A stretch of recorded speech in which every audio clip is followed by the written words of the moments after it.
Update कयूं अहम ख़बर है। घोटकी ज़िले में एक ॿिए जा सख़्त सियासी मुखालिफ़ एक पेश ते अची विया आहिनि। अली गौहर महर पहिरियों भेरो ख़ालिदाबाद पहुची वियो।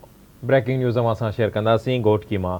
घोटकी ज़िले में एक ॿिए जा सख़्त सियासी मुखालिफ़ हिकु थी विया आहिनि। अली गौहर महर पहिरियों भेरो ख़ालिदाबाद पहुतो ख़ालिद अहमद लुंड सां मुलाक़ात कई अथई। हिकु भेरो ॿीहर ब्रेकिंग न्यूज़ असां शेयर कंदासीं घोटकीअ मां। घोटकी ज़िले में एक ॿिए जा सख़्त सियासी मुखालिफ़ एक पेज ते अची विया आहिनि। असां ख़बर शेयर कयूं पिया। ब्रेकिंग न्यूज़ है। अली गौहर महर पहिरियों भेरो ख़ालिदाबाद पहुची वियो है। ख़ालिद अहमद लुंड सां मुलाक़ात कई है। असां ख़बर शेयर कयूं पिया। घोटकी ज़िले में एक ॿिए जा सख़्त सियासी मुखालिफ़ एक पेज ते अची विया आहिनि। अली गौहर महर पहिरियों भेरो ख़ालिदाबाद पहुची वियो है। ख़ालिद अहमद लुंड सां मुलाक़ात कई है।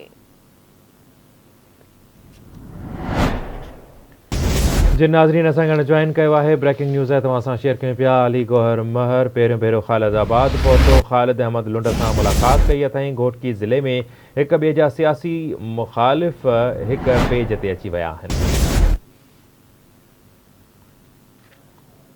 तफ़सील मालूम कंदासीं मीरपुर माथिलो मां लतीफ़ वसीम खां। जी लतीफ़ अपडेट कजो।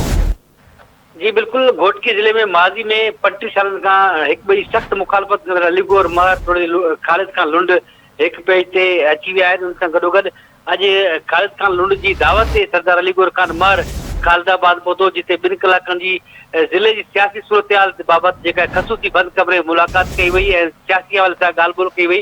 उन सां गॾोगॾु ही 3 खां 35 सालनि दौरान हिकु ॿिए जा घोटकी ज़िले में सियासी सख़्त हरीफ़ हिकु ॿिए जा मुखालिफ़ रहिया।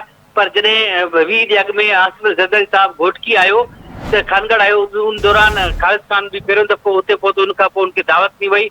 अॼु अली गौहर महर ख़ालिदाबाद पहुतो आहे, जिते घोटकी ज़िले जी सियासी सूरतहाल ते अली गौहर महर ऐं ख़ालिद खान लुंड जेका ॻाल्हि ॿोल कई आहे। मुख़्तलिफ़ जेके तक आहिनि उन हवाले सां अॼु ॿई जेके हिक ॿिए सां गले लॻाए मिलिया ऐं उन सां गॾोगॾु जेका मुंहिंजी ख़ालिद खान सां ॻाल्हि ॿोल थी, उन चवणो त असां 3 खां 35 सालनि दौरान 35 सालनि ताईं हिक ॿिए सां विड़ी असां विड़िया आहियूं ऐं असां कहिड़ी ज़रूरत आहे पाण में इख़्तिलाफ़ पैदा कयूं।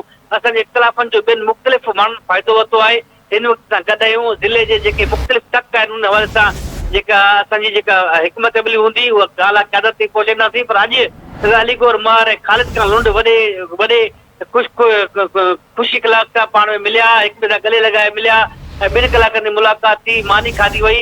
उन ख़ालिदाबाद जे सरदार ख़ालिद खान दावत ते अली गौहर खान ते पहुतो। उन सां गॾोगॾु ज़िले जा जेके तक आहिनि उबाड़ो घोटकी ऐं उबाड़ो घोटकी मीरपुर माथो, इन समूर सूरतहाल ते ॻाल्हि ॿोल ते कुझु अहिड़ा इतिहादी बि आहिनि जेके नाराज़ आहिनि कि कीअं राज़ी कजे। इन समूर सूरतहाल ते पर ॿिन्ही ॼणनि ॻाल्हि ॿोल कई आहे। जी वॾी महिरबानी लतीफ़।